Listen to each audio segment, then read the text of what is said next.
बिस्मिल्लाहिर्रहमानिर्रहीम। Today's topic of discussion is cell injury. जब भी हम सेल इंजरी की बात करते हैं तो सेल इंजरी के अंदर ओवरऑल सेल की इंजरी भी हो सकती है या इसके ऑर्गेनेली की भी इंजरी हो सकती है। सेल के 4 इंपॉर्टेंट क्रूशल पार्ट होते हैं जिनको अगर डैमेज हो जाए तो इंजरी हो सकती है। लाइक रफ एंडोप्लाज्मिक रेटिकुलम जिसने प्रोटीन की सिंथेसिस करवानी है, सेल मेम्ब्रेन जिसने इंटीग्रिटी को मेंटेन करना है, न्यूक्लियस जिसका काम है जीन एक्सप्रेशन को कंट्रोल करके प्रोटीन के सिंथेसिस को कंट्रोल करना, और लास्ट है माइटोकॉन्ड्रिया। इन 4 स्ट्रक्चर की इंजरी की वजह से सेल की इंजरी हो जाती है। सेल इंजरी के क्या क्या कॉजेज़ होते हैं? तो सेल इंजरी के कॉजेज़ होते हैं hypoxia, infection, genetic disorder, hyper sensitivity reaction, autoimmune disorder, physical agent, chemical agent, nutritional imbalances.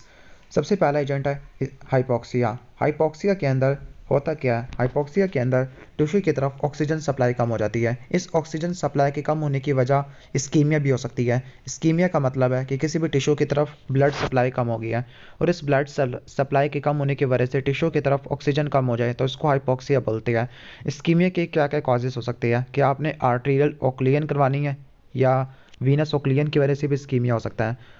तो क्या क्या कॉजेज़ हो सकते हैं ऑक्लियन के? एथेरोस्क्लेरोसिस है, थ्रोम्बोइम्बोलिज्म है, वेजोस्पैज्म है। Number 2 cause of hypoxia is anaemia. Okay. और जो इस्कीमिया की वजह से जो हाइपोक्सिया होता है ना, तो इसकी वजह से जो टिश्यू की तरफ ब्लड फ्लो कम जाना शुरू करता है, जिसकी वजह से ऑक्सीजन की डेफिशिएंसी हो जाती है। एनीमिया के अंदर टिश्यू की तरफ ऑक्सीजन नहीं जा पाता क्योंकि हीमोग्लोबिन कम है, ऑक्सीजन कैरिंग कैपेसिटी ब्लड की कम हो जाती है। कार्डियो पल्मोनरी फेलियर है, जिसकी वजह से या तो पल्मोनरी सिस्टम ऑक्सीजन को कैरी नहीं कर पा रहा, या अगर पल्मोनरी कैरी कर पा रहा है लेकिन हार्ट उसको सही तरह के पहुंचा नहीं पा रहा। लास्ट है कार्बन मोनोऑक्साइड पॉइजनिंग। इस केस में भी एनीमिक हाइपोक्सिया हो सकता है। नेक्स्ट है infection, bacterial infection, fungal infection की वजह से भी हाइपोक्सिया हो सकता है। जेनेटिक डिसऑर्डर्स है, हाइपर सेंसिटिविटी रिएक्शंस है, सॉरी हाइपोक्सिया नहीं होगा, सेल की इंजरी होगी। ऑटोइम्यून डिसऑर्डर्स है, इनकी वजह से भी सेल की इंजरी हो सकती है। फिजिकल एजेंट है जिसमें हीट, कोल्ड, ट्रॉमा, रेडिएशन आ जाती है। केमिकल एजेंट है, न्यूट्रिशनल इम्बैलेंसेज है। अब जो न्यूट्रिशनल इम्बैलेंसेज है इसको भी दो में डिवाइड किया हुआ है कि न्यूट्रिशन ज़्यादा भी हो सकते हैं और कम भी हो सकती है। ज़्यादा होने की वजह से भी सेल डेथ हो सकती है, इंजरी हो सकती है, और कम की वजह से भी हो सकती है। लाइक अगर कोई विटामिन की डेफिशिएंसी होती है या प्रोटीन की डेफिशिएंसी होती है, जिसकी वजह से प्रोटीन एनर्जी मेल न्यूट्रिशन हो सकता है, जिसको हम कवाशी और मैरास्मस वगैरह कहते हैं। एक्सेस की वजह से विटामिन की टॉक्सिसिटी हो सकती है। लाइक फैट सॉल्युबल विटामिन की टॉक्सिसिटी काफ़ी ज़्यादा सीवियर होती है, विटामिन ए, डी, ई के। तो ये तो पढ़ लिया सेल इंजरी के क्या कॉजेज़ होते हैं, सेल इंजरी के आउटकम्स क्या होते हैं, फाइनल इफेक्ट क्या होते हैं। तो final effect irreversible cell injury हो सकती है, और जब इरिवर्सिबल सेल इंजरी होगी सेल का वापस आना बहुत मुश्किल होता है, स्ट्रक्चर वाइज और फंक्शन वाइज। फाइनली सेल की डेथ हो जाएगी। सेल की डेथ के तकरीबन 5 इंपॉर्टेंट मैकेनिज्म है: नेक्रोसिस, एपोप्टोसिस, पायरोटोसिस, नेक्रोटोसिस और लास्ट फेराटोसिस है। रिवर्सिबल सेल इंजरी भी हो सकती है अगर उसका स्ट्रक्चर और फंक्शन इतना ज़्यादा सीवियर डिस्टर्ब नहीं हुआ और सेल अपनी फिजियोलॉजी को या एनाटमी को मेंटेन कर सकता है। इसके अंदर आपको दो मेन चीज़ें देखने को मिलती है रिवर्सिबल सेल इंजरी के अंदर। पहला है हाइड्रोपिक डीजनरेशन, यानी जिसको आप सेलुलर स्वेलिंग भी बोलते हैं, क्लाउडी स्वेलिंग कहते हैं यहाँ पर। और दूसरा फैटी डी यानी इसको फैटी चेंज वगैरह कहना शुरू कर देते हैं, फैटी स्वेलिंग कह देते हैं। नंबर 3 कि अगर किसी सेल को इंजरी होती है तो सेल अपने आप को अडाप्ट कर लेता है। अब अडाप्टेशन के मैकेनिज्म लिखे हुए हैं, यानी सॉरी नाम लिखे हुए हैं। हाइपरट्रॉफी है, साइज़ बढ़ जाएगा। हाइपरप्लेजिया में नंबर बढ़ जाएगा। एट्रोफी में ऑर्गन का साइज़ कम हो जाएगा due to decrease number and size of cell. Metaplasia के अंदर फिनोटाइप चेंज हो जाएगा। ओके। अब जो डिस्प्लेजिया होती है ये सेलुलर अडाप्टेशन नहीं होती है। तो एग्जाम में अगर कभी कभार एमसीक्यू में आ जाए कि डिस्प्लेजिया यानी 5 ऑप्शन होते हैं ना, तो फिर 4 ऑप्शन में कुछ सेलुलर अडाप्टेशन लिखी हो, 5वीं जो डिस्प्लेजिया ऐड कर दे, तो जो डिस्प्लेजिया होती है सेलुलर अडाप्टेशन नहीं होती, ये प्री मैलिग्नेंट कंडीशन होती है। इसके बाद है intracellular accumulation and pathological calcification. Cell के अंदर किन किन सब्सटेंस की एकोमुलेशन हो सकती है? प्रोटीन की हो सकती है, फैट्स की हो सकती है, ग्लाइकोजेंस की हो सकती है, और पिगमेंट्स की हो सकती है। पिगमेंट के आगे एग्जाम्पल भी लिखी हुई है कि लाइपोफ्यूसिन है। जो पिगमेंट्स होते हैं 2 कैटेगरी के होते हैं, एक्सोजीनस और एंडोजीनस। जो एक्सोजीनस होते हैं वो हम कह सकते हैं कार्बन पार्टिकल्स होते हैं, टैटूइंग होती है, जबकि एंडोजीनस पिगमेंट के अंदर लाइपोफ्यूजिन, मेलानिन और एक और भी था, हीमोसिट्रिन था। पैथोलॉजिकल कैल्सिफिकेशन भी 2 टाइप की होती है, डिस्ट्रॉफिक और मेटास्टैटिक। जो डिस्ट्रॉफिक कैल्सिफिकेशन होती है इस केस में हाइपर कैल्सीमिया नहीं होता, सीरम कैल्शियम लेवल नॉर्मल होता है। मेटास्टैटिक में हाइपर कैल्सीमिया हो सकता है। और लास्ट जो आउटकम होता है सेल इंजरी का वो सेलुलर एजिंग हो जाती है, और एजिंग से फाइनली सेल की डेथ भी हो सकती है। अब यहाँ पे मैकेनिज्म ऑफ सेल इंजरी लिखा हुआ है कि सेल इंजरी का क्या मैकेनिज्म होता है। ओके, तो ये बात है कि जब सेल की इंजरी होती है वो भी रिवर्सिबल सेल इंजरी होती है तो एनर्जी का डेफिशिएंसी, एनर्जी का फुकदान हो जाता है। ठीक है, ओके, यानी हाइपोक्सिया होता है। तो हाइपोक्सिया की वजह से एटीपी कम बनती है, एटीपी कम बनती है तो फिर पंप काम नहीं करते, like sodium potassium ATPase pump है, कैल्शियम मैग्नीशियम एटीपीएस पंप है। ओके, ठीक है, तो पंप फेल होना शुरू हो जाती है due to deficiency of ATP. इसकी वजह से पोटेशियम का इफ्लक्स हो जाएगा, सोडियम और कैल्शियम का सेल के अंदर इन्फ्लक्स होगा। जब सोडियम और कैल्शियम का इन्फ्लक्स होगा, पोटेशियम का आउटफ्लक्स होगा, पोटेशियम को भूल जाओ। सोडियम और कैल्शियम के इन्फ्लक्स होने की वजह से सेल के अंदर वाटर एंटर होगा due to increase osmolarity, cell की स्वेलिंग होगी और आपको हाइड्रोपिक चेंज देखने को मिलती है, लाइक ऑर्गेनेली की स्वेलिंग होना शुरू हो जाती है, सेल मेम्ब्रेन के ऊपर ब्लंटिंग आना शुरू हो जाती है, माइलिन फिगर्स बनना शुरू हो जाते हैं। ओके, ठीक हो गया, क्योंकि माइलिन फिगर्स के बनने की सबसे बड़ी वजह ये है कि जो मेम्ब्रेन फास्फोलिपिड है इनके दरमियान वाटर की एक्युमुलेशन होना शुरू हो जाएगी और जो फास्फोलिपिड है उसके कुछ फ्रैगमेंट साइटोप्लाज्म के अंदर आना शुरू हो जाएंगे। अगर एटीपी एब्सेंट है तो प्रोटीन के सिंथेसिस स्टॉप हो जाएगी। तो पहला तो बता दिया कि एटीपी की डेफिशिएंसी की वजह से पंप्स काम करना छोड़ देते हैं। दूसरा, एटीपी एब्सेंट है तो फिर प्रोटीन के सिंथेसिस स्टॉप हो जाएगी। जब प्रोटीन के सिंथेसिस स्टॉप हो जाएगी तो के रफ एंडोप्लाज्मिक रेटिकुलम के ऊपर राइबोसोम डिटैच हो जाएंगे। जब राइबोसोम डिटैच हो जाएंगे, डिस्पर्स हो जाएंगे, तो प्रोटीन के सिंथेसिस स्टॉप हो जाएगी। ओके, और इसके अलावा आपको पता है कि इनका कुछ मेटाबॉलिज्म होता है, लिपिड वाला कुछ मेटाबॉलिज्म होता है, और आपको ये भी पता है कि जो एटीपी वगैरह चाहिए होती है कुछ लिपिड्स के मेटाबॉलिज्म के अंदर। तो यहाँ पे ये बता रही है कि एटीपी के ना होने की वजह से लिपिड के सिंथेसिस और स्टोरेज आना शुरू हो जाती है। असल में ये होता है कि जब एटीपी की कमी हो जाती है तो फिर आपको फैट से एनर्जी लेनी पड़ती है, तो free fatty acid adipose tissue से रिलीज होना शुरू हो जाती है और लीवर के पास आना शुरू हो जाती है। और लीवर के पास अगर ज़्यादा फ्री फैटी एसिड आ गए, जितना ज़्यादा वो एनर्जी प्रोड्यूस करने के लिए इस्तेमाल नहीं कर सकता या जितना कीटोन बॉडी में कन्वर्ट नहीं करा सकता, तो वो सारा फ्री फैटी एसिड टैग के अंदर कन्वर्ट हो जाएगा और लीवर के अंदर फैटी चेंजेस आना शुरू हो जाएगा। तीसरी चीज़ ये होती है कि जो सेल होता है वो एनारोबिक ग्लाइकोलाइसिस की तरफ स्विच कर जाता है। एनारोबिक ग्लाइकोलाइसिस की वजह से जो ग्लाइकोजन होता है, ग्लाइकोजन का कंटेंट को ज़्यादा खर्च हो जाएगा, क्योंकि आपको given amount of ATP produce कराने के लिए ज़्यादा ग्लूकोज को खाना पड़ेगा और ज़्यादा ग्लूकोज ग्लाइकोजन से आएगा। Anaerobic glycolysis lactic acid produce होता है जो कि लैक्टिक एसिडोसिस करवा देता है। उसकी वजह से पीएच ड्रॉप हो सकती है और पीएच के कम होने की वजह से न्यूक्लियर क्रोमैटिन की क्लम्पिंग हो सकती है। अब ये तो हो गया mechanism of reversible cell injury. अब है mechanism of irreversible cell injury. पहला है सीवियर माइटोकॉन्ड्रियल डैमेज। जब इरिवर्सिबल सेल इंजरी होती है तो ओके, तो इसके कुछ पहला जो है वो सीवियर माइटोकॉन्ड्रियल डैमेज है। जब माइटोकॉन्ड्रियल डैमेज हो जाएगा तो इसकी वजह से एटीपी की प्रोडक्शन कम से कम हो जाएगी। ओके, और इसके अलावा जो एमॉर्फस डेंसिटीज़ होती है माइटोकॉन्ड्रियल मैट्रिक्स के, वो अंदर एक्यूमुलेट होना शुरू हो जाएगी। वो असल में कैल्शियम और फास्फोलिपिड्स का कम्बिनेशन होता है। जब सीवियर डैमेज होगा मेम्ब्रेन का डैमेज, अभी तो हमने पढ़ लिया माइटोकॉन्ड्रियल डैमेज, तो उससे दो चीज़ें हुई थी, एटीपी के प्रोडक्शन रुक गई थी, दूसरी तरफ माइटोकॉन्ड्रिया के मैट्रिक्स के अंदर एमॉर्फस डेंसिटीज़ की एक्यूमुलेशन हो गई थी।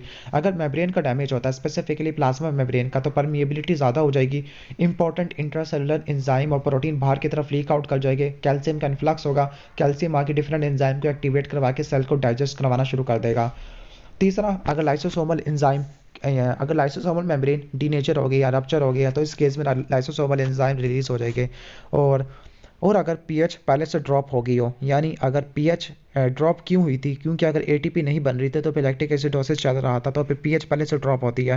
और दूसरी तरफ साइटोसोल में कैल्शियम के लेवल ज़्यादा था, तो इनकी वजह से लाइसोसोम के रिसेप्टर की या स्पेसिफिकली इनके लाइसोसोमल एंजाइम का रिलीज बढ़ जाता है। जब लाइसोसोमल एंजाइम रिलीज होना शुरू हो जाएंगे, फॉर एग्जांपल फॉस्फोलाइपेज, तो वो क्या करना शुरू कर देंगे, मेम्ब्रेन फास्फोलिपिड को उड़ा देंगे, प्रोटीएस प्रोटीलेटिक एंजाइम को उड़ा देंगे, आरएनएस किसको डिस्ट्रॉय कर देते हैं, आरएनए को ब्रेक कर देती है, डीएनए को तोड़ देती है। जो डीएनए होते हैं डीएनए के अंदर रैंडम ब्रेक क्रिएट करेंगे। ओके, ठीक है, और इसको चेक करने के लिए एक जेल इलेक्ट्रोफोरेसिस वाला पैटर्न चेक करते हैं, स्मीयर पैटर्न है। न्यूक्लियर चेंजेस तीन टाइप की होती है, पिक्नोसिस, कैरियोरेक्सिस, कैरियोलाइसिस। पहले पिक्नोसिस होती है जिसमें क्रोमेटिन की कंडेंसेशन होती है, फिर कैरियोरेक्सिस होती है, न्यूक्लियस की फ्रेगमेंटेशन होती है, और लास्ट है कैरियोलाइसिस जिसके अंदर न्यूक्लियस की डिसोल्यूशन देखने को मिलती है। ओके, यहाँ पर हीमाटॉक्सिलिन और इयोसिन स्टेन का भी लिखा हुआ है। जो हीमाटॉक्सिलिन होती है न्यूक्लियस को स्टेन करते हैं, जबकि इयोसिन साइटोप्लाज्म को स्टेन करती है, जो हमारी जो होती है एसिडिक वगैरह। ठीक है, नेक्रोसिस की तरफ चलते हैं, सेल डेथ। तो नेक्रोसिस क्या होती है, पैथोलॉजिकल सेल डेथ होती है लिविंग टिश्यू के अंदर। दो प्रोसेस जो नेक्रोसिस को अंडरलाई करते हैं, पहला ये है कि लाइसोसोमल एंजाइम सेल को एंजाइमेटिकली डाइजेस्ट करना शुरू कर देते हैं, दूसरा प्रोटीन की डीनेचरेशन होती है। ये दो प्रोसेस नेक्रोसिस को अंडरलाई करते हैं, नेक्रोसिस को एक्सप्लेन करते हैं। नेक्रोसिस की डिफरेंट मॉर्फोलॉजिकल टाइप्स होती है, लाइक कोआगुलेटिव नेक्रोसिस जिसके अंदर स्ट्रक्चरल प्रोटीन की कोआगुलेशन होती है और ये मोस्ट कॉमन टाइप होती है नेक्रोसिस की। और जो कोआगुलेटिव नेक्रोसिस का भी मोस्ट कॉमन कॉज होता है हाइपोक्सिया एक्सेप्ट ब्रेन, ब्रेन के अंदर लिकोफैक्टिव नेक्रोसिस होता है। दूसरा सेकंड कॉज होता है बर्न्स, तीसरा ड्राई गैंग्रीन, चौथा ज़ेंकन डीजनरेशन।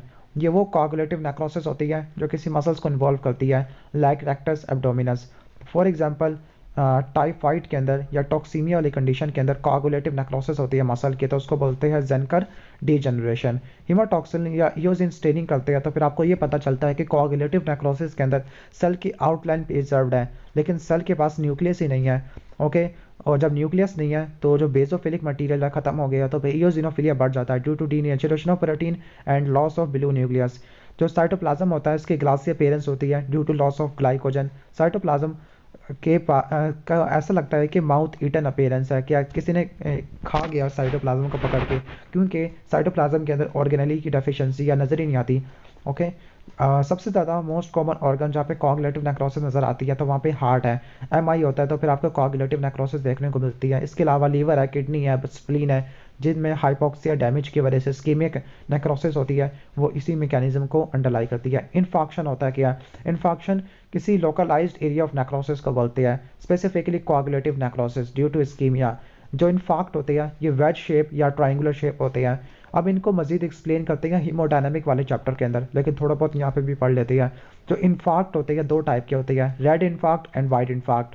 वाइट इन्फाक्ट को पेल या एनीमिक इन्फाक्शन भी बोलते हैं क्योंकि इनका कलर थोड़ा सा पेल लाइक होता है, जबकि रेड इन्फाक्ट को हेमरेजिक इन्फाक्ट बोलते हैं। जो वाइट इन्फाक्ट होता है सॉलिड ऑर्गन में देखने को मिलता है, स्पेसिफिकली ऐसे ऑर्गन जिनके सिंगल ब्लड सप्लाई है। लेकिन जो रेड इन्फाक्शन होती है ये आपको स्पॉन्जी ऑर्गन में देखने को मिलती है, ऐसे ऑर्गन जिनके डुअल ब्लड सप्लाई है, लाइक लंग्स, लीवर। ओके, और ये रेड होता है, मोर कॉमन होता है। जबकि सॉलिड ऑर्गन के अंदर जिनके पास सिंगल ब्लड सप्लाई है तो उनमें वाइट इन्फाक्शन होता है, like heart, kidney, spleen, liver. Liver specifically in hypovolemic shock. Okay, इसके अलावा जो रेड इन्फाक्शन होता है ऐसे ऑर्गन जिनके पास कोलैटरल सप्लाई होती है, लाइक इंटेस्टाइन है, तो इस केस में भी आपको देखने को मिल सकता है। या फिर वीनस ऑक्लूजन की वजह से भी इन्फेक्शन हो सकता है, लाइक टेस्टिकुलर टॉर्शन और ovarian when torsion. Number 2 morphological type है लिकोफैक्टिव नेक्रोसिस, जिसको कोलिक्वेटिव नेक्रोसिस भी बोलते हैं। इसके अंदर सेल की एंजाइमेटिक डाइजेशन होती है बाय लाइसोसोमल एंजाइम, लेकिन जो कोआगुलेटिव नेक्रोसिस था इसमें सेल की आउटलाइन प्रिजर्व थी। लिकोफैक्टिव नेक्रोसिस के अंदर डेड टिश्यू एक बैग के अंदर कन्वर्ट हो जाता है, ऐसा बैग जो लिक्विड का बना हुआ होता है। तो लिक्विड चीज़ी लाइक चीज़ी नहीं बोलना चाहिए बल्कि लिक्विड कंसिस्टेंसी आना शुरू हो जाती है। ब्रेन के अंदर हाइपोक्सिया होता है तो वो लिकोफैक्टिव नेक्रोसिस को फॉलो करता है। या अगर एब्सेस होता है किसी भी कैविटी के अंदर, और जो एब्सेस की वजह क्या हो सकती है, बैक्टीरियल इन्फेक्शन हो सकता है, फंगल इन्फेक्शन हो सकता है, और तीसरा वेट गैंग्रीन। ये 3 एग्जाम्पल होती है लिकोफैक्टिव नेक्रोसिस की। इसके बाद है केजियस नेक्रोसिस। केजियस नेक्रोसिस के अंदर जो डेड टिश्यू होता है इनका वाइट चीज़ी अपीयरेंस होती है और वो फ्राइबल होती है। माइक्रोस्कोपिक अपीयरेंस में देखें तो ये पिंक ग्रैनुलर फॉर्म में नजर आती है। इनका मोस्ट कॉमन कॉज होता है माइकोबैक्टीरियम ट्यूबरक्लोसिस। इसके अलावा साइफिलस है और फंगल इन्फेक्शन होती है। माइकोबैक्टीरियम ट्यूबरक्लोसिस का जो माइकोलिक एसिड होता है इनके सेल वाल का कंपोनेंट, वो असल में केजियस नेक्रोसिस करवा देता है। फंगल इन्फेक्शन में हिस्टोप्लाज्मोसिस और कोकाइडियाडोमाइकोसिस। नेक्स्ट है फैट नेक्रोसिस। फैट नेक्रोसिस को भी मजीद 2 में डिवाइड कर देते हैं, एंजाइमेटिक एंड ट्रॉमेटिक। जो एंजाइमेटिक फैट नेक्रोसिस होती है एक्यूट पैनक्रियाटाइटिस वाले पेशेंट में नजर आती है, जबकि ट्रॉमेटिक फैट नेक्रोसिस ब्रेस्ट के अंदर या सबकुटेनियस टिश्यू में देखने को मिलती है, और इसकी मेन वजह यह होती है कि ट्रॉमा होता है ब्रेस्ट या सबकुटेनियस टिश्यू को। जबकि एंजाइमेटिक फैट नेक्रोसिस के अंदर जो पैनक्रियाटिक एंजाइम्स होती है, स्पेसिफिकली पैनक्रियाटिक लाइपेजेस होती है, वो पैनक्रियाटिक एसिनार सेल से रिलीज हो जाती है। वो फैट सेल मेम्ब्रेन पर जाके काम करती है, ठीक है, लाइपेजेस। वहाँ से फ्री फैटी एसिड रिलीज होता है। फ्री फैटी एसिड कैल्शियम से कॉम्प्लेक्स करेगा तो सैपोनिफिकेशन होती है और चाकी वाइट डेपोजिट जमा हो जाएगी। स्पेसिफिकली एब्डोमिनल कैविटी में मिजेंट्री होती है, ओमेंटम होती है या रिट्रोपेरिटोनियल फैट, वहाँ पे आपको वाइट चाकी अपीयरेंस देखने को मिलती है। इसके बाद है फिब्रिनॉइड नेक्रोसिस। फिब्रिनॉइड नेक्रोसिस में जो टिश्यू की अपीयरेंस होती है वो होमोजीनस होती है और पिंक होती है due to deposition of fibrin. Okay, इसके कॉजेज क्या हो सकते हैं, लाइक वेस्कुलाइटिस है, पोलीआर्थराइटिस नोडुजा लिखा हुआ है, मलिग्नेंट हाइपरटेंशन है, पेप्टिक अल्सर है, एंड एस्कोफ नोड्यूल्स होती है, ठीक हो गया, रियूमेटिक हार्ट डिजीज के अंदर तो वो फिब्रिनॉइड नेक्रोसिस को फॉलो करते हैं। अब इसके अंदर होता क्या है, फिब्रिनॉइड नेक्रोसिस के अंदर होता ये है कि जो नेक्रोटिक एरिया होता है वो सेंटर में होता है और इसको सराउंड करने वाले कुछ स्पेशलाइज सेल्स होती है जिनको कैटरपिलर सेल बोलते हैं। इसके अलावा ये एक और डिसऑर्डर में भी देखने को मिलता है, ठीक है, एक एसएलई है, रूमेटॉइड आर्थराइटिस है, वहाँ पे भी आपको फिब्रिनॉइड नेक्रोसिस देखने को मिलता है। इसके अंदर असल में होता ये है कि जो ब्लड वेसल की वाल होती है वहाँ पर एंटीजन एंटीबॉडी का डेपोजिशन होना शुरू हो जाता है, वो कॉम्प्लीमेंट को एक्टिवेट करेगा, कॉम्प्लीमेंट आगे टिश्यू को नुकसान पहुंचाना शुरू कर देंगे। इसके बाद है फ्री रेडिकल, ऐसे मॉलिक्यूल जिनके पास अनपेयर्ड इलेक्ट्रॉन्स होते हैं और आउटर मोस्ट ऑर्बिट के अंदर, तो उसको फ्री रेडिकल बोलते हैं। Like super oxide free radical है, हाइड्रोजन परऑक्साइड या हाइड्रोक्सल फ्री रेडिकल है। हाइड्रोक्सल फ्री रेडिकल सबसे ज़्यादा पावरफुल होता है। क्लोराइड का हाइपोक्लोरस रेडिकल है, परऑक्सीनाइट्राइट होती है। ओके, तो हम इनको nitrogen free species, reactive nitrogen species और रिएक्टिव ऑक्सीजन स्पीशीज कह सकते हैं। फ्री रेडिकल के प्रोडक्शन के क्या मैकेनिज्म होता है, ओके, तो ये हो सकता है कि नॉर्मल रिडॉक्स रिएक्शन चल रहा है सेल के अंदर, या रेडिएशन होता है, रेडिएशन की वजह से वाटर की हाइड्रोलिसिस होती है, वहाँ से हाइड्रोक्सी रेडिकल प्रोड्यूस हो सकता है। ऑक्सीजन की टॉक्सिसिटी की वजह से हो सकता है, स्कीमिया रिपरफोरियन इंजरी में हमने पढ़ा था। इन्फेक्शन की वजह से भी फ्री रेडिकल की प्रोडक्शन बढ़ जाती है। कुछ ड्रग्स और केमिकल्स फ्री रेडिकल प्रोड्यूस करवा देती है, लाइक प्राइमाक्विन है, क्लोरोक्विन वगैरह। रिपरफोरियन इंजरी की वजह से आपको बता चुका हूँ, हार्ट और ब्रेन के अंदर स्पेसिफिकली, हार्ट के अंदर जब आपको देखने को मिलता है जब किसी को क्या होता है, एमआई होता है और ब्रेन में स्ट्रोक होता है, तो फिर ब्लड सप्लाई को अचानक से हम रिस्टोर कर देते हैं, तब इस्कीमिया रिपरफोरियन इंजरी हो जाती है। फ्री रेडिकल सेल को नुकसान पहुंचाती है 3 मैकेनिज्म के जरिए। पहली बात की वो मेम्ब्रेन की लिपिड पर ऑक्सीडेशन करवा देती है, ओके, इसके बाद डीएनए को डैमेज करवा देती है, ऑक्सीडेटिव डीएनए डैमेज, और तीसरा प्रोटीन्स को डैमेज करवा के डीनेचुरेशन करवा देगी। अब कौन कौन से रिएक्शंस होते हैं, दो इंपॉर्टेंट रिएक्शन जो फ्री रेडिकल को जनरेट करते हैं। पहला फेंटोन रिएक्शन। फेंटोन रिएक्शन के अंदर जो फेरस होता है हाइड्रोजन पेरोक्साइड से रिएक्शन करेगा, तो वहाँ से बनेगा फेरिक और एक हाइड्रोक्सल ग्रुप और एक हाइड्रोक्सल फ्री रेडिकल, तो इसको बोलते हैं फेंटोन रिएक्शन। और एक होता है हेबर वीस रिएक्शन। इसके अंदर जो सुपर ऑक्साइड रेडिकल होता है ये हाइड्रोजन पेरोक्साइड के साथ रिएक्ट करने के बाद हाइड्रोक्सल फ्री रेडिकल प्रोड्यूस करेगा। जो हाइड्रोक्सल फ्री रेडिकल है सबसे ज़्यादा पावरफुल होता है। अब ये वाले जो कुछ ऐसे एंजाइम्स होते हैं जो फ्री रेडिकल प्रोड्यूस करवा देती है, लाइक NADPH ऑक्सीडेज है, जेंथीन ऑक्सीडेज है, सुपर ऑक्साइड डिस्म्यूटेज है। जो NADPH ऑक्सीडेज होता है फेगोसिटिक ऑक्सीडेज के अंदर मौजूद होता है, जबकि सुपर ऑक्साइड डिस्म्यूटेज ये फ्री रेडिकल को प्रोड्यूस भी करवा देता है, लेकिन ये अचानक इसके बाद ही फ्री रेडिकल को इनएक्टिवेट भी कर देता है। अब फ्री रेडिकल को रिमूव करने के क्या क्या मैकेनिज्म्स होते हैं, कुछ एंटीऑक्सीडेंट न्यूट्रिएंट्स होते हैं, लाइक वाइटामिन के अंदर ACE, vitamin A, vitamin C और वाइटामिन E होती है। सेलेनियम है, सेलेनोसिस्टीन आपने सुना होगा, सिस्टीनोग्लूटाथायोन है। इसके बाद कुछ ऐसे एंजाइम्स होते हैं लाइक सुपर ऑक्साइड डिस्म्यूटेज। जो सुपर ऑक्साइड डिस्म्यूटेज है इसको दो में डिवाइड कर देते हैं, दो आइसोजाइम है, एक होता है आइसोजाइम टाइप 1 और दूसरा टाइप 2। टाइप 1 को कॉपर और जिंक चाहिए, जबकि टाइप 2 को मैंगनीज चाहिए एज अ कोफैक्टर। जो टाइप 1 है साइटोसोल के अंदर और टाइप 2 माइटोकॉन्ड्रिया के अंदर मौजूद होता है। जो सुपर ऑक्साइड होता है ये असल में करता क्या है, ये हाइड्रोक्स जो सुपर ऑक्साइड फ्री रेडिकल है उसको हाइड्रोजन पेरोक्साइड में कन्वर्ट करा देगा। इसने एक रेडिकल से दूसरा रेडिकल प्रोड्यूस करवा दिया है, लेकिन ये जो हाइड्रोजन पेरोक्साइड होगा इसको इनएक्टिवेट करने वाला कैटालिस एंजाइम होगा जो कि पेरोक्सिसोम के अंदर मौजूद होता है, और वो इसको इनएक्टिवेट करवा देगा, वाटर के अंदर तोड़ देगा। इसके अलावा ग्लूटाथायोन पेरोक्सीडेज है, ये भी हाइड्रोजन पेरोक्साइड को डिटॉक्सिफाई करवा सकता है, हाइड्रोक्सिल फ्री रेडिकल को भी इनएक्टिवेट कर सकता है। ग्लूटाथायोन पेरोक्सीडेज जिस तरह सुपर ऑक्साइड डिस्म्यूटेज साइटोप्लाज्म में था, माइटोकॉन्ड्रिया में था, ये भी इन्हीं जगह पे होता है। इसके अलावा जो पेरोक्सिसोम है उनके अंदर कैटालिस ज़्यादा अच्छे तरीके से होते हैं। कुछ सीरम प्रोटीन्स भी होती है, लाइक अगर आपने फेंटोन रिएक्शन को मिनिमाइज करना या कॉपर की वजह से फ्री रेडिकल की प्रोडक्शन को कम करना है, तो आप इनकी प्रोटीन के साथ बाइंड करा दो, लाइक एल्ब्यूमिन आयरन और कॉपर दोनों के साथ बाइंड करती है। जो लैक्टोफेरिन है स्पेसिफिक आयरन के लिए, ट्रांसफेरिन फेरेटिन ये भी आयरन के लिए स्पेसिफिक है। जो सिरालोप्लाज्मिन है ये कॉपर के लिए स्पेसिफिक होती है। जो फ्री रेडिकल है सेल की डेथ करवा सकते हैं बाई 3 मैकेनिज्म, नेक्रोसिस से भी करवा सकते हैं, एपोप्टोसिस से भी। नेक्रोसिस से जब करवाएंगे जब प्लाज्मा मेम्ब्रेन खराब हो जाएगी, ना एपोप्टोसिस से जब करवाएंगे जब डीएनए डैमेज होगा, प्रोटीन की डीनेचुरेशन हो सकती है, और अगर आप इन दोनों को मिला दो तो बन जाएगा नेक्रोटोसिस। ओके, कहते हैं कि ब्रेन फ्री रेडिकल इंजरी से प्रोटेक्टेड होता है bye copper zinc super oxide dismutase या टाइप 1। अगर इसमें म्यूटेशन आ जाती है सुपर ऑक्साइड डिसम्यूटेज वाले जीन के अंदर, तो उसकी वजह से एमायोट्रोफिक लैटरल स्क्लेरोसिस हो सकती है। अब मोस्ट इंपॉर्टेंट आयन जो सेल इंजरी के अंदर इन्वॉल्व होता है वो कैल्शियम होता है। Okay, most important. लेकिन जो फर्स्ट आइन होता है वो सोडियम होता है, फिर इसके बाद कैल्शियम की बारी आती है, लेकिन कैल्शियम की इंपॉर्टेंस ज़्यादा है क्योंकि सोडियम तो सिर्फ वाटर को खींच लाएगा, कैल्शियम डिफरेंट एंजाइम को एक्टिवेट करता है।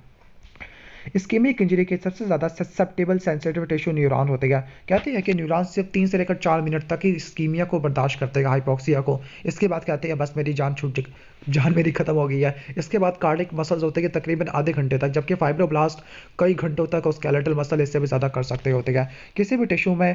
कहने का मतलब है कि जो फर्स्ट साइन होता है सेल इंजरी का, एक्सेप्ट अपोप्टोसिस, तो वहाँ पे हाइड्रोफिक चेंजेस देखने को मिलती है। ओके, लेकिन जो एपोप्टोसिस होती है वहाँ पर आपको किस टाइप की चेंजेस देखने को मिलती है, श्रिंक वाली शायद चेंजेस देखने को मिलती है। ओके, लेकिन जो बाकी जो सेल इंजरी के जो टाइप्स होती है उनके अंदर सेल की स्वेलिंग देखने को मिलती है। इसके बाद है apoptosis. Apoptosis program cell death होती है, एक्टिव प्रोसेस है, सिंगल सेल या स्मॉल ग्रुप ऑफ सेल इनकी डेथ होती है। लेकिन नेक्रोसिस के अंदर बहुत सारे सेल की डेथ होती है अचानक। नेक्रोसिस के अंदर सराउंडिंग इन्फ्लेमेशन होती थी, लेकिन यहाँ पे कोई सराउंडिंग इन्फ्लेमेशन नहीं होगी। अब जो एपोप्टोसिस होती है इसको दो में डिवाइड कर देते हैं, फिजियोलॉजिकल और पैथोलॉजिकल। फिजियोलॉजिकल के क्या कोई एग्जांपल आ सकती है, एम्ब्रियोजेनेसिस में लाइक नोटोकॉर्ड की फॉर्मेशन जो इन्वोल्यूशन होती है, फॉर एग्जांपल नोटोकॉर्ड रिग्रेस कर जाती है, थायरोग्लोसल सिस्ट होती है ये रिग्रेस कर जाती है। Okay, involution of hormone dependent tissue upon hormone withdrawal, यानी कुछ टिश्यूज़ को हार्मोन स्टिमुलेट करवाते हैं, उनकी ग्रोथ को बढ़ा देते हैं, लेकिन जब इन हार्मोन का लेवल कम हो जाएगा तब इन टिश्यू की इन्वोल्यूशन हो जाती है वाया एपोप्टोसिस। लाइक मेंस्ट्रुएशन में एंडोमेट्रियम की ब्रेकडाउन होती है, या ओवेरियन फॉलिकुलर एट्रेजिया होता है फॉलोइंग मेनोपॉज। ओके, या तीसरा मैकेनिज्म है कि जो रैपिडली प्रोलिफरेटिंग सेल होते हैं उनके अंदर नॉर्मल टर्नओवर होता है, लाइक जीआईटी के सेल होते हैं जल्दी जल्दी रिप्लेस कर जाती है, स्किन के होते हैं, रेस्पिरेटरी ट्रैक के म्यूकोजल सेल होते हैं। इसके बाद है कि कुछ ऐसे सेल की डेथ होती है जिनका पर्पस खत्म हो चुका है, ठीक है, जिन्होंने अपना काम निभा लिया है। फॉर एग्जाम्पल न्यूट्रोफिल होते हैं, जब इन एक्यूट इन्फ्लेमेशन के एंड में जो न्यूट्रोफिल बाकी बच जाते हैं उनको खुद ब खुद एपोप्टोसिस हो जाती है। इसके बाद कुछ ऐसे हमारी बॉडी के ऐसी बॉडी के सेल्स बन जाते हैं जो हमारे सेल को उड़ाना शुरू कर देते हैं, लाइक लिम्फोसाइट होते हैं, सेल्फ रिएक्टिव बन जाए तो इनको एलिमिनेट करवा देते हैं एपोप्टोसिस से। तो ये थे फिजियोलॉजिकल एग्जाम्पल। इसके बाद है पैथोलॉजिकल एग्जाम्पल। तो पैथोलॉजिकल एग्जाम्पल के अंदर डीएनए डैमेज आ सकता है, ठीक है, इसकी वजह से एपोप्टोसिस हो सकती है, या मिसफोल्डेड प्रोटीन की एक्युमुलेशन हो सकती है, वायरल इन्फेक्शन हो सकता है लाइक एडिनो वायरस है, या वायरल हेपेटाइटिस है। और वायरल हेपेटाइटिस की वजह से एक स्पेशलाइज्ड बॉडीज़ की एक्युमुलेशन हो जाती है जिनको अपोप्टोटिक हेपेटोसाइट्स बोलते हैं या काउंसलमैन बॉडीज़ बोलते हैं। ओके, या जो किसी भी ऑर्गन्स की जो डक्ट होती है उनकी ऑब्स्ट्रक्शन की वजह से पहले इनकी एट्रोफी होती है और फिर एपोप्टोसिस हो जाती है, लाइक सलाइवरी ग्लैंड की ऑब्स्ट्रक्शन के बाद, या पेनक्रियाटिक डक्ट की ऑब्स्ट्रक्शन के बाद, या किडनी में अगर यूरेटर की ऑब्स्ट्रक्शन होती है तो उसके सेल की एपोप्टोसिस होना शुरू हो जाती है। एग्जाम में इसकी मॉर्फोलॉजी पूछी जाती है या इसका मैकेनिज्म ऑफ एक्शन के दो एंजाइम होते हैं जो एपोप्टोसिस को कंट्रोल करते हैं, पहला कैस्पेस और दूसरा एंडोन्यूक्लियस। जो एंडोन्यूक्लियस होती है कैल्शियम और मैग्नीशियम डिपेंडेंट एंजाइम होती है। जो कैस्पेस होते हैं ये सेल के फ्रैगमेंट को ब्रेक आउट कर देते हैं जिसकी वजह से सेल श्रिंक हो जाएगा। ओके, ठीक है, और ऑर्गेनेलीज की टाइट पैकेजिंग होना शुरू हो जाती है। फाइनली श्रिंकिंग की वजह से सेल का साइज कम हो जाएगा, जबकि एंडोन्यूक्लियस डीएनए को ब्रेक करते हैं स्पेसिफिक साइट के ऊपर जिसको बोलते हैं इंटर न्यूक्लियोसोमल रीजन। तकरीबन 180 से लेकर 200 बेस पेयर के डीएनए वाले फ्रैगमेंट्स बन जाते हैं जिनको इलेक्ट्रोफोरेसिस वाले पैटर्न से देख सकते हैं। ओके, और क्रोमेटिन की कंडेंसेशन होती है जिसको पिक्रोसिस बोलते हैं, ब्लैब्स वगैरह की फॉर्मेशन होती है, फिर ये ब्लैब्स सेल से कट ऑफ करना शुरू कर देंगे और एक छोटे छोटी एपोप्टोटिक बॉडी बनाना शुरू कर देंगे। उन एपोप्टोटिक बॉडी को मैक्रोफेजेस हजम कर जाएंगे। ओके, और जो एपोप्टोटिक बॉडीज होती है उनको मैक्रोफेजेस इसलिए रिमूव करते हैं क्योंकि एपोप्टोटिक बॉडी के ऊपर थ्रोम्बोस्पोंडिन 1 रिसेप्टर्स होते हैं इनके आउटर लीफलेट के ऊपर, और मैक्रोफेज पर इन थ्रोम्बोस्पोंडिंग के लिए स्पेसिफिक रिसेप्टर होते हैं। नॉर्मल टिश्यू के ऊपर थ्रोम्बोस्पोंडिंग नहीं होता, लेकिन जो एपोप्टोटिक सेल होती है उनके ऊपर ये चीज़ आ जाएगा, ठीक है, इसको बोलते हैं एपोप्टोसिस मार्कर। बहुत सारी जो एपोप्टोटिक बॉडी होती है फॉस्फेटाइडल सेरीन और फॉस्फेटाइडल एथेनॉल अमीन को आउटर सरफेस के ऊपर एक्सप्रेस करना शुरू कर देते हैं। इसकी वजह से भी मैक्रोफेज को पता चल जाएगा कि एपोप्टोटिक बॉडीज प्रोड्यूस होना शुरू हो गई है और वो इसको हजम कर लेगा। और इसके अलावा जो सबसे ज़्यादा इंपॉर्टेंट मार्कर होता है एपोप्टोसिस का वो एनेक्सिन 5 होता है, इसको आप याद रख लेना। अब ये इम्यूनो स्टेन होती है जो कि किसको स्टेन करती है, फॉस्फेटाइडल सेरीन को, फॉस्फेटाइडल एथेनॉल अमीन को, जो एपोप्टोटिक बॉडी के आउटर लीफलेट के ऊपर एक्सप्रेस होना शुरू हो जाती है। नॉर्मल सेल में होता ही है कि फॉस्फेटाइडल सेरीन और फॉस्फेटाइडल एथेनॉल अमीन इनर लीफलेट पे मौजूद रहते हैं जिसकी वजह से एनेक्सिन 4 से स्टेन नहीं हो पाते, लेकिन अगर वो एनेक्सिन 4 से स्टेन होना शुरू हो जाएंगे इसका मतलब कि इनर से वो आउटर लीफलेट पे चले गए हैं। माइक्रोस्कोपिक एग्जामिनेशन करते हैं तो फिर आपको सेल की जो मॉर्फोलॉजी होती है, वो श्रंकन, हाइपर यूजिनोफिलिया देखने को मिलता है, क्रोमेटिन की कंडेंसेशन देखने को मिलती है, पिक्नोसिस देखने को मिलती है। एपोप्टोसिस के क्या क्या पाथवेज होते हैं? पहला इंट्रिंसिक और माइटोकॉन्ड्रियल पाथवे, दूसरा एक्सट्रिंसिक और डेथ रिसेप्टर पाथवे होता है, ठीक है। तीसरा p53 पाथवे, ये आपने न्यूप्लेजिया में पढ़ा हुआ होगा। और चौथा होता है perforin enzyme dependent killing mechanism. पहला मैकेनिज्म पढ़ लेते हैं, इंट्रिंसिक माइटोकॉन्ड्रियल पाथवे। अब ये वाला जो पाथवे होता है, इसको कंट्रोल करने के लिए स्पेशलाइज्ड प्रोटीन होती है, जो बी सेल लिम्फोमा वाले पेशेंट के अंदर डिराइव की गई थी, जिनको BCL2 प्रोटीन बोलते हैं, ठीक है। ओके, तकरीबन 20 मेंबर्स होते हैं इनकी फैमिली के अंदर, लेकिन इसको 3 फैमिली में डिवाइड कर देते हैं। पहला एंटी अपोप्टोटिक मेंबर, दूसरा प्रो अपोप्टोटिक मेंबर और तीसरा आर्बिटर या सेंसर बोलते हैं, जो इनके बैलेंस वगैरह को रेगुलेट करती है। एंटी अपोप्टोटिक अपोप्टोसिस को प्रिवेंट करती है, प्रो अपोप्टोटिक अपोप्टोसिस करवा देती है, जबकि आर्बिटर्स बैलेंस को रेगुलेट करते हैं। एंटी अपोप्टोटिक मेंबर के अंदर BCL2, BCLX और MCL1 आ जाते हैं। ओके, इन सब के लास्ट में CL आ रहा, क्लियरेंस आ रही है, ठीक है। ओके, जो एंटी अपोप्टोटिक मेंबर्स होते हैं, ये outer mitochondrial membrane, endoplasmic reticulum और साइटोसोल तीनों जगह के ऊपर पड़े हुए होते हैं। ये करते क्या है? ये जो मेम्ब्रेन की परमिएबिलिटी को मेंटेन रखते हैं, इंटैक्ट रखते हैं, जिसकी वजह से जो साइटोक्रोम C होता है, ये माइटोकॉन्ड्रियल मैट्रिक्स से साइटोसोल के अंदर नहीं आएगा। जब ये साइटोसोल के अंदर नहीं आएगा तो वह प्रोसेस नहीं हो पाती। नेक्स्ट है pro apoptotic member. Pro apoptotic member के अंदर बैक्स और बैक आते हैं। जो बैक्स और बैक होते हैं, ये आउटर माइटोकॉन्ड्रियल मेम्ब्रेन की परमिएबिलिटी को बढ़ा देते हैं, ठीक है। ओके, जिस तरह से आप किसी दीवार के अंदर होल क्रिएट करते हैं, तो ये आउटर माइटोकॉन्ड्रियल मेम्ब्रेन के अंदर होल्स ड्रिल कर देते हैं, जिसकी वजह से साइटोक्रोम C माइटोकॉन्ड्रिया को लीक आउट करता हुआ माइटोकॉन्ड्रिया से होता हुआ साइटोसोल में आ जाएगा, जो कि एपोप्टोसिस एक्टिवेटिंग फैक्टर 1 को एक्टिवेट करेगा। फिर एपोप्टोसोम बनेगा, फिर वो प्रो कैस्पेस 9 के साथ एक्ट करेगा, उसको एक्टिवेट करवा देगा, तो वहाँ पे बनेगा कैस्पेस 9, और कैस्पेस 9 आगे कैस्पेस 3 को एक्टिवेट करेगा, और आगे सारा का सारा काम हो जाएगा। इसके बाद है आर्बिटर्स ऑफ एपोप्टोसिस, जो कि बैलेंस को रेगुलेट करते हैं। इसके अंदर बीम, बीट, बैट, पूमा और नोक्सा आ जाते हैं। इनको हम ये भी कह सकते हैं कि सेंसर ऑफ सेलुलर स्ट्रेस और एंड BH3 ओनली प्रोटीन। तो BH3 only protein and sensors of cellular stress है। इनका मेन फंक्शन ये है कि बैलेंस को कंट्रोल करना, रेगुलेट करना between the apoptotic and anti apoptotic groups. अब कुछ इंट्रिंसिक पाथवे के इनहिबिटर होते हैं, like inhibitor of apoptotic pathway, तो IAP, inhibitor of apoptotic pathway proteins, तो ये प्रो कैस्पेस 9 को एक्टिवेट कर देती है। इसके अलावा यहाँ पे एक और प्रोटीन भी लिखी है SMS डियाब्लू, ये प्रो अपोप्टोटिक होती है। ये क्या करती है? IAP को इनएक्टिवेट कर देती है। जब IAP इनएक्टिवेट हो जाएगा तो आपने इनहिबिटर को इनहिबिट कर दिया है, तो ये एपोप्टोसिस को प्रमोट कर देती है। ये माइटोकॉन्ड्रियल प्रोटीन होती है। अब कैस्पेस थोड़े से डिफरेंट होते हैं, ठीक है। कुछ कैस्पेस इनिशिएटर होते हैं, कुछ एग्जीक्यूशनर होते हैं। इनिशिएटर जो इनिशिएट करवाते हैं, लाइक फैक्टर कैस्पेस 9 इंट्रिंसिक में था, जो कैस्पेस 8 है वो एक्सट्रिंसिक में होगा। जबकि एग्जीक्यूशनर होते हैं जो आके सारा काम करते होते हैं इनिशिएट होके बाद, तो उसमें कैस्पेस 3, 6 और 7, 3 वाला बहुत इंपॉर्टेंट होता है, दोनों पाथवे में कॉमन होता है। लेकिन इंट्रिंसिक के अंदर कैस्पेस 9 और एक्सट्रिंसिक के अंदर 8 और 10 आते हैं। इसको याद करने का तरीका ये है कि इंट्रिंसिक का रट्टा मार लो, बल्कि ना रट्टा मार लो। 9 के स्पेलिंग आते हैं ना NINE, तो INR है ना N के बाद, तो IN से इंट्रिंसिक है, और 9 को 2 से मल्टीप्लाई कर दो तो फिर 18 बनता है, तो 8 और 10 18। तो इतना अच्छा मिमोनिक बना दिया है, तो फिर एक लाइक तो बनता है और सब्सक्राइब भी बनता है। Extrinsic death receptor initiated pathway, तो जो डेथ रिसेप्टर पाथवे होता है, जो डेथ रिसेप्टर्स होते हैं, ये TNF रिसेप्टर फैमिली से बिलोंग करते हैं। ओके, ठीक है। अब इनको दो में डिवाइड कर देते हैं, एक है TNF रिसेप्टर 1 और दूसरा FAS, फास, या इसको CD95 रिसेप्टर भी बोलते हैं। अब फास को बाइंड करने वाला अपना लाइगेंड होता है, जिसको बोलते हैं फास लाइगेंड, जबकि TNF को बाइंड करने वाला लाइगेंड TNF बोलते हैं, ठीक है। ओके, और फिर ये कैस्पेस को रेंडोन्यूक्लियस को एक्टिवेट करवा देगा। ओके, यहाँ पर दरमियान में FADD लिखा हुआ है। FADD असल में होता क्या है? फास्ट एसोसिएटेड डेथ डोमेन है, यानी पहले फास्ट लाइगेंड फास्ट पे जाके बाइंड करेगा, फिर FADD एक्टिवेट होगा, फिर वो आगे कैस्पेस वगैरह एंडोन्यूक्लियस को एक्टिवेट कराएगा। जो TRAD है, इसको बोलते हैं tumour necrosis factor receptor associated death domain. Extrinsic factor के इनहिबिटर, एक्सट्रिंसिक पाथवे के इनहिबिटर को पढ़ लेते हैं। उसके अंदर IAP था, तो उसके अंदर आता है फ्लिप आता है, जो कि वायरसेस से और नॉर्मल सेल से प्रोड्यूस होता है।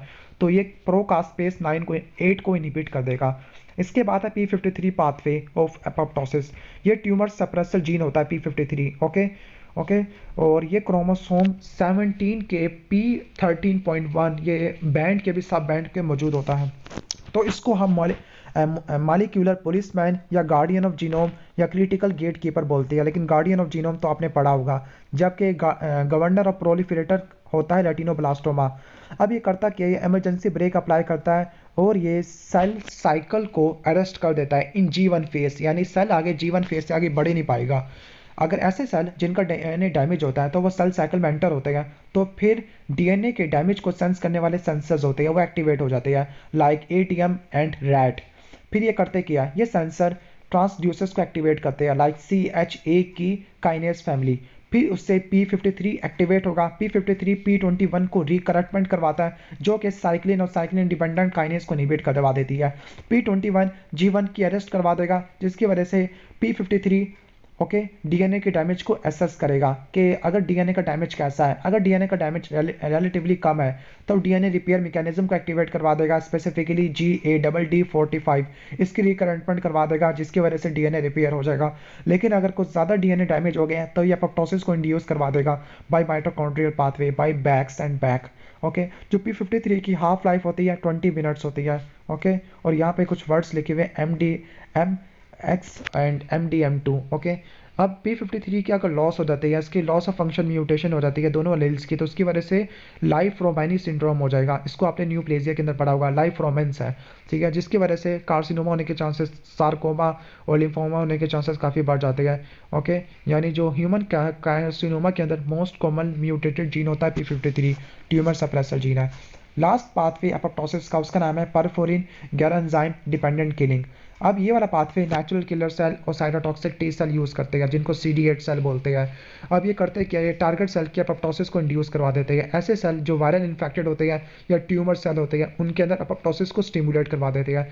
पहले ये परफोरिन्स के जरिए परफोरेशन करते हैं सेल मेम्ब्रेन की, फिर उससे गैर एंजाइम को रिलीज करवा देते हैं। उन पोर के जरिए गैर एंजाइम सेल के अंदर आ जाएगा, फिर वो कैस्पेस को एक्टिवेट करवा देगा, एंडोन्यूक्लियस को एक्टिवेट करवा देगा, एपोप्टोसिस को स्टिमुलेट करवा देगा। इसके बाद नेक्स्ट टॉपिक है एपोप्टोसिस के बाद वो है आउटोफेजी। आउटोफेजी एक अडाप्टिव मैकेनिज्म है जिसके अंदर सेल अपने कंटेंट को खाना शुरू कर देता है और ये न्यूट्रिएंट डेप्रिवेशन के अंदर देखने को मिलता है। असल में जो आउटोफेजिक वैक्यूल्स की मेम्ब्रेन होती है वो एंडोप्लाज्मिक रेटिकुलम से डिराइव्ड होती है। जो आउटोफेजिक वैक्यूल्स होती है लाइसोसोम से फ्यूज करते हैं, लाइसोसोमल एंजाइम कंटेंट को डिग्रेड करेंगे और जो डिग्रेडेशन से चीज़ें मिलेगी वो न्यूट्रिएंट के तौर पर इस्तेमाल हो जाती है। LC3 light chain microtubule associated होती है। ये ऐसे सेल का मार्कर होती है जिनके अंदर आउटोफेजी हो रहा है, ठीक हो गया। तो ये आउटोफेजी के टारगेट को आइडेंटिफाई करती है LC3 light chain microtubule associated protein, और ये आउटोफेजिक वैक्यूल की फॉर्मेशन को स्टिमुलेट करवाती है। ओके, अब इसके बाद देख लेते हैं नेक्रोसिस और एपोप्टोसिस में फ़र्क। जो नेक्रोसिस होता है पैसिव प्रोसेस है, लेकिन एपोप्टोसिस एक्टिव प्रोसेस है। क्यों? क्योंकि एपोप्टोसिस के अंदर माइटोकॉन्ड्रिया इन्वॉल्व हो जाता है, ठीक है। जो नेक्रोसिस होता है इसमें लार्ज नंबर या लार्ज ग्रुप के डेथ देखने को मिलती है। एपोप्टोसिस के अंदर सिंगल सेल या स्मॉल ग्रुप ऑफ सेल की डेथ होती है। नेक्रोसिस के अंदर सेल की स्वेलिंग होती है, जबकि एपोप्टोसिस के अंदर सेल की श्रिंकिंग होती है। सेलुलर मेम्ब्रेन परमिएबिलिटी एपोप्टोसिस के अंदर बढ़ जाती है, नेक्रोसिस के अंदर कम हो जाती है या फिर इंटैक्ट रहती है। एपोप्टोसिस के अंदर कोई इन्फ्लेमेशन नहीं होती, नेक्रोसिस के अंदर इन्फ्लेमेशन होती है। नेक्रोसिस के अंदर डीएनए को ब्रोकन डाउन किया जाता है बाई डीएनएस, जबकि यहाँ पे एंडोन्यूक्लियस होता है। यहाँ पे आपको सिमिलर पैटर्न आएगा नेक्रोसिस में, जबकि एपोप्टोसिस में स्टेप लैडर पैटर्न आता है। यहाँ पर एपोप्टोसिस और नेक्रोसिस दोनों में पिक्नोसिस होती है, लेकिन जो नेक्रोसिस थी वहाँ पर पिक्नोसिस के बाद कैरियोरेक्सिस और कैरियोलाइसिस होती है, लेकिन एपोप्टोसिस के अंदर पिक्नोसिस के बाद क्रोमेटिन की कंडेंसेशन होती है, ओके, बिलो न्यूक्लियर मेम्ब्रेन। जो नेक्रोसिस होता है ऑलवेज पैथोलॉजिकल, जबकि एपोप्टोसिस कभी फिजियोलॉजिकल कभी पैथोलॉजिकल। नेक्स्ट है नेक्रोटोसिस। नेक्रोटोसिस प्रोग्राम सेल डेथ है, यानी ये वाला फीचर है एपोप्टोसिस का, लेकिन ये एक्टिव प्रोसेस है, ये भी एपोप्टोसिस का फीचर है, और इसको हम प्रोग्राम्ड नेक्रोसिस भी कह सकते हैं। यानी ये नेक्रोसिस और एपोप्टोसिस का मिक्सचर होता है, कुछ प्रॉपर्टी एपोप्टोसिस वाली आती है, कुछ नेक्रोसिस वाली आती है।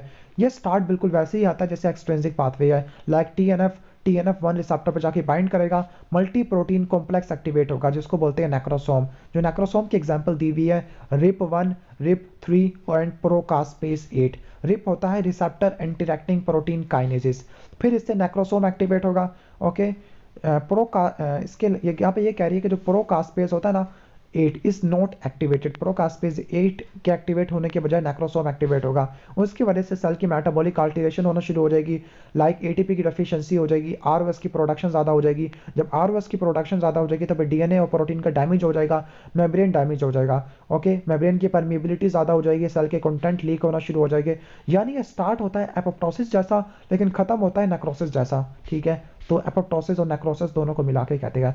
नेक्रोटोसिस की फिजियोलॉजिकल एग्जांपल के अंदर जो बोन ग्रोथ प्लेट है, ओके, इसकी फॉर्मेशन बिल्कुल ऐसे ही होती है। नेक्रोटोसिस के अंदर जो बोन की ग्रोथ प्लेट होती है वो इस तरह से बनती है।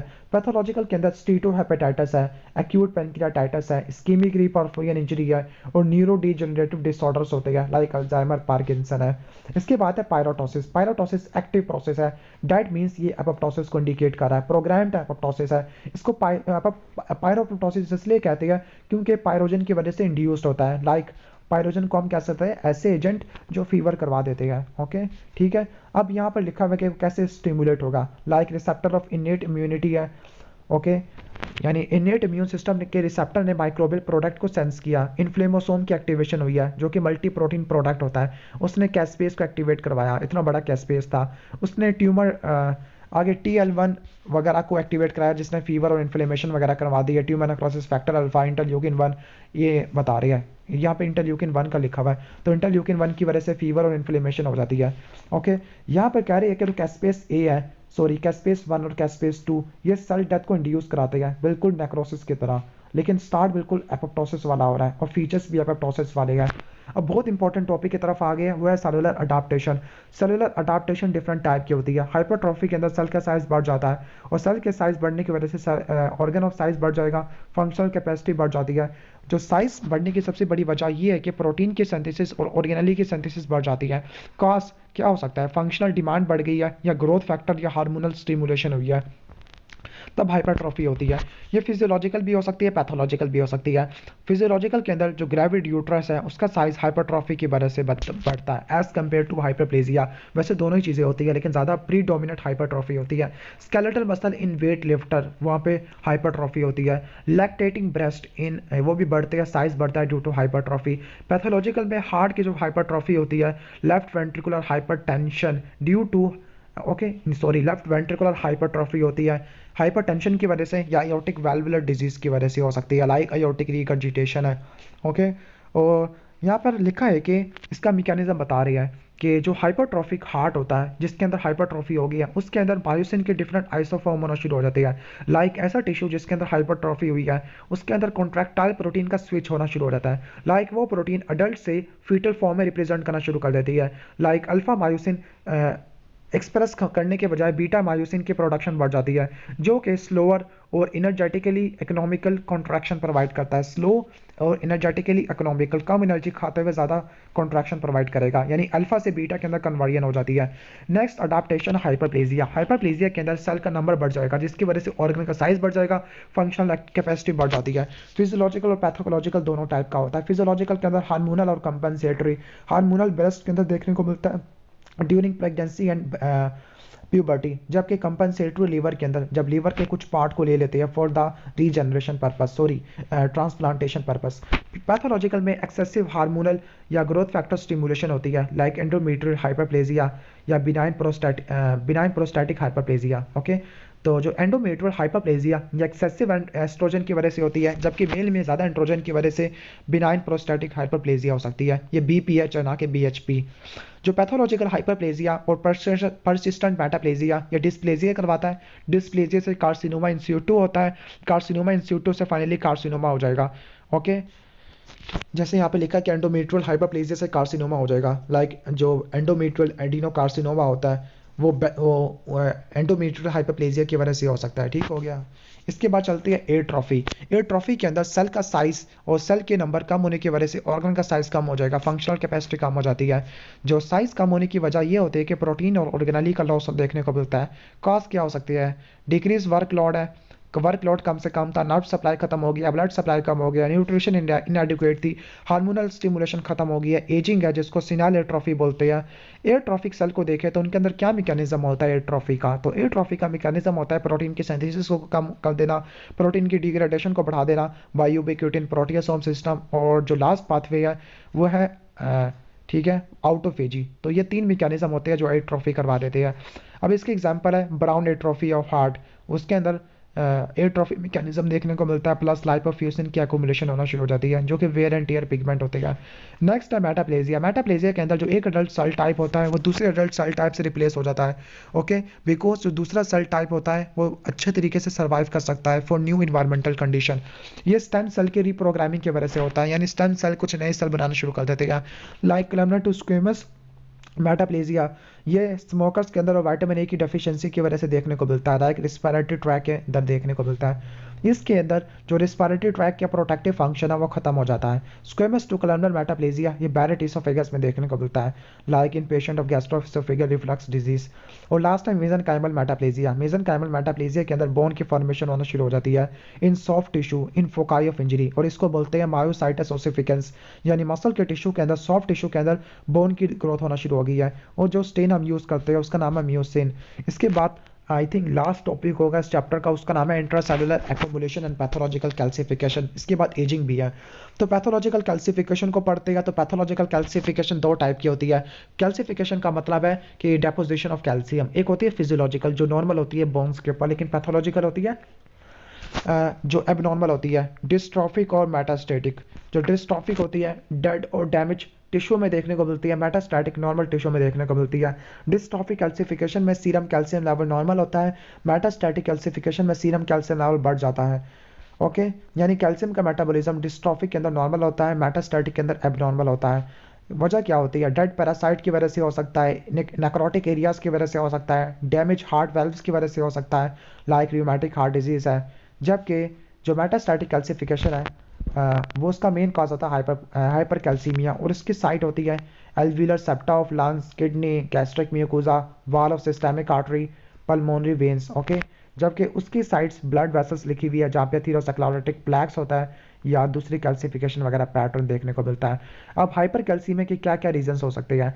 क्रॉनिक रीनल फेलियर हो सकता है, हाइपर पैराथायरॉयडिज्म की वजह से हाइपर कैल्सीमिया हो सकता है, विटामिन डी के इंटॉक्सिकेशन की वजह से, मिल्क अल्कली सिंड्रोम की वजह से, सार्कोइडोसिस के अंदर पेजर डिजीज की वजह से, या बोन डिसऑर्डर की वजह से हो सकता है।